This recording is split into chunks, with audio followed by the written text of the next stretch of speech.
사실은 이제 최고위원 출마하신 이유가 분명히 있으실 것 같아요. 네. 그러니까 사실 영남 지역에서 계속 사실 이제 민주당의 소수로 네. 활동하시면서 이걸 좀 바꿔야 한다는 생각이 굉장히 많으셨고, 저는 사실 이번에 영남의 기적이 좀 생길 거라고 지방선거 때, 네. 그리고 김부겸 총리가 대구에서 시장에 당선돼야 대한민국 정치 판이 좀 바뀔 것 같다라고 생각했는데, 여전히 또 내란 중요임무 종사자 재판을 받고 있는 추경호 후보가 당선이 돼서 야, 이게 대구 어떻게 해야 되나 싶은 생각이 좀 들어서 그때도 저희가 모셔서 말씀드렸는데, 네. 최고위원이 되신다면 어떤 걸 좀 하시고 싶으십니까? 제가 출마를 하게 된 결정적인 계기는 이런 거예요. 당이라는 데가 선거에서 이기면 승리한 사람을 중심으로 모든 일이 돌아가요. 그런데 대구 경북의 입장에서는 한 번도 승리를 경험해 본 적이 없는 지역이에요. 그렇지만 근 20년 동안 지켜본 대구 경북은 그곳에서 아무리 척박하다 하더라도 정말 이 매번 선거에서 자신을 헌신해 왔던 그 많은 동지들 때문에 그래도 민주당 지지가 이만큼씩 올라가고 있거든요. 지금도 안정적으로 한 25, 30은 나와요. 네. 이건 대단한 변화입니다. 그리고 이번에 김부겸 후보가 얻은 표도 역대 최대 득표를 한 거고요. 56만 8천 표니까. 예. 그런데 이기지 못했다는 이유로 그 많은 유권자들의 표심은 민주당이 기억하지 않아요. 저는 이래서는 안 된다고 생각을 합니다. 그 56만 8천 표 태어나서 어쩌면 처음 민주당을 찍어본 대구 시민들의 그 마음을 이제는 민주당이 그걸 제대로 받아안고 제도적으로 뭐 정비해야 할 것들이 있다면 정비도 하고 그곳에서 성장하는 사람들이 있다면 키워주기도 하고 네. 기회도 더 제공해야 되고 이렇다고 생각을 해요.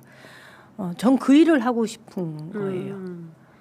그러니까 그 당내에서 이를테면은 이제 대구의 표심, TK에서 민주당을 하면서 헌신해온 그분들의 목소리, 이것의 핵심 정책이라고 해야 될까요? 네. 뭐 영남소에 이런 건 좀 아닐 것 같고. 저는 이번에 당헌 개정안을 제가 발의를 했어요. 당헌 개정안. 당헌 90조에 예. 보면 이런 내용이 있어요. 정확한 문구는 기억이 안 나지만 어쨌거나 취약 지역에서 국회의원을 배출하지 못했을 때 그 지역의 비례대표로 배려할 수 있다 이런 얘기가 있어요. 네. 이런 규정이 있어요.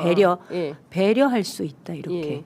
근데 저는 이거를 좀 바꾸자는 거죠. 취약 지역이라고 하면 그러니까 취약 지역에 대한 규정과 그거를 직전 선거에서 혹은 저는 이제 두 번의 선거에서 지역구 당선자를 배출하지 못한 시도의 경우 그것을 취약 지역이라고 하고 그곳의 권리당원들의 경선을 통해서 비례 후보를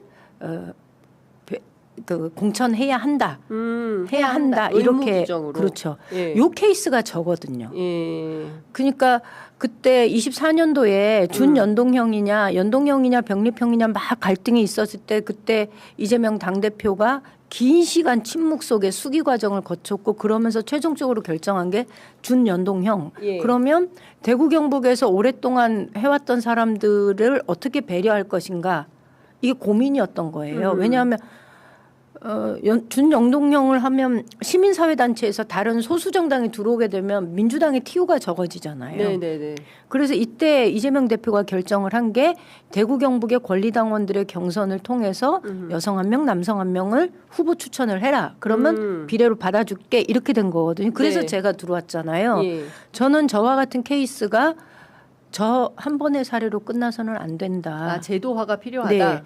그 이유는 예. 아까 말씀드린 대로 그곳에도 민주당을 지지하고자 하는 유권자들이 있다는 거예요. 그 유권자들을 더 이상 외면하면 안 된다는 거죠. 예. 그 유권자들을 민주당이 끌어안는 방법, 그래서 소통하는 방법, 그래서 당세를 키워나가는 방법은 그 지역을 책임질 수 있는 비례대표 국회의원 하나는 만들어 줘야 된다라는 생각을 갖고 있죠. 그 이 당헌 그 90조 개정안에 대하여 당내 분위기나 반응은 좀 어떻습니까? 아, 지금은 잘 모르죠. 왜냐하면 지금 그러니까 전당대회를 앞두고 예. 당원 당규 개정에 관한 의견을 지금 취합하는 단계예요. 예. 그래서 제가 의견서를 낸 거죠. 예. 근데 이거 꼭 최고위원이 되어야만 할 수 있는 일입니까? 아무래도 예. 제가 지난번 정개특위 들어가 보니까 대표의 의지가 없으면 아무것도 안 돼요. 예. 그리고 저는 이것뿐만이 아니라 이제는 영남의 1200만 시도민들하고 직접 소통할 수 있는, 민주당이 소통할 수 있는 창구를 가지고 있어야 되는 거예요. 그래도 제가 있다 보니 그쪽에 언론 지형이 왜곡되었다 하더라도 민주당의 이야기를 듣고 싶어 하거든요. 제가 나가서 민주당이 왜 3대 메가 프로젝트의 그 시작을 서남권에서 시작하는지 이런 얘기를 제가 하잖아요. 유권자들도 민주당의 이야기를 듣고 싶어 합니다. 그리고 뭔 일을 해도 제가 당당하게 민주당의 이야기를 설득을 할 수 있는 거고요.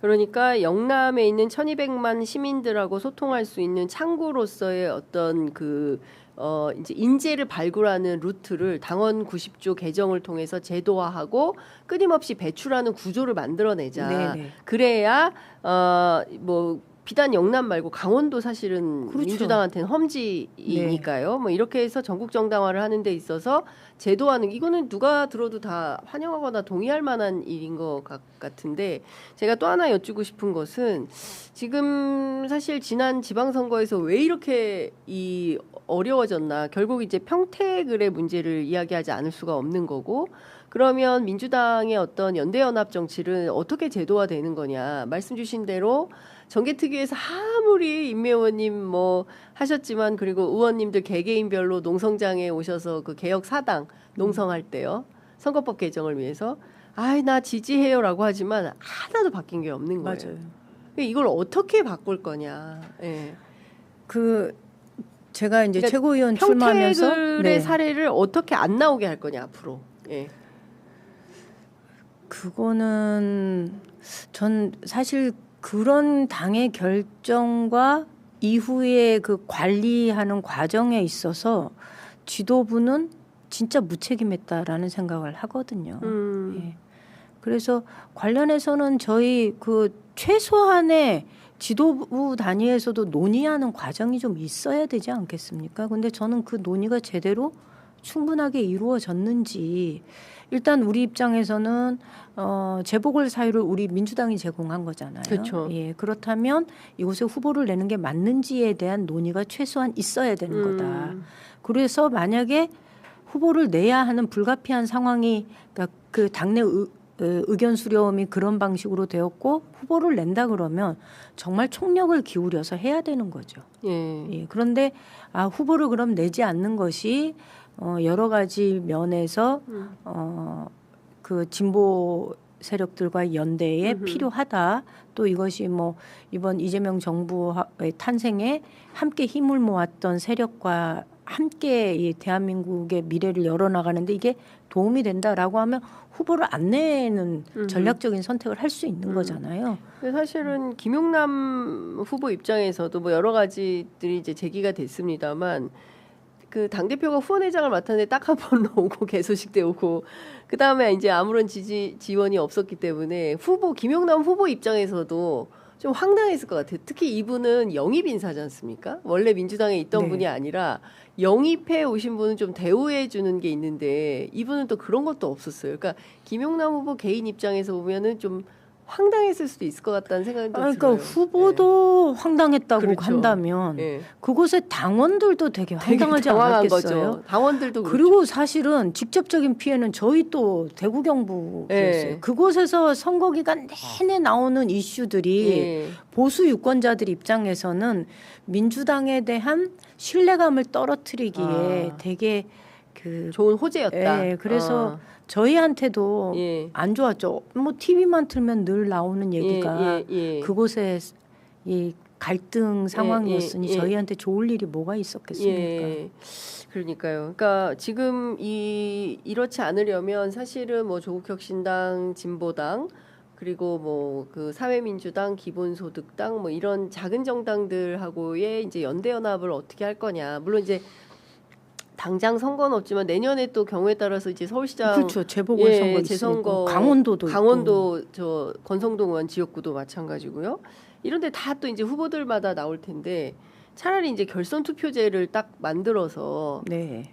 그 클리어하게 그리고 선거 끝나면 딱 승복하고 다 같이 뛰게 이렇게 하든가 뭔가 이런 제도적 결단이 필요한 거 아닌가 싶기도 합니다. 의원님 어떻게 생각하십니까? 저는 그 부분에 대해서 전적으로 동의하고 이런 경우에 네. 그 지역의 유권자 분석을 좀 해봐야 되지 않겠습니까? 정치 지형에 대한 분석을 토대로 해서 네.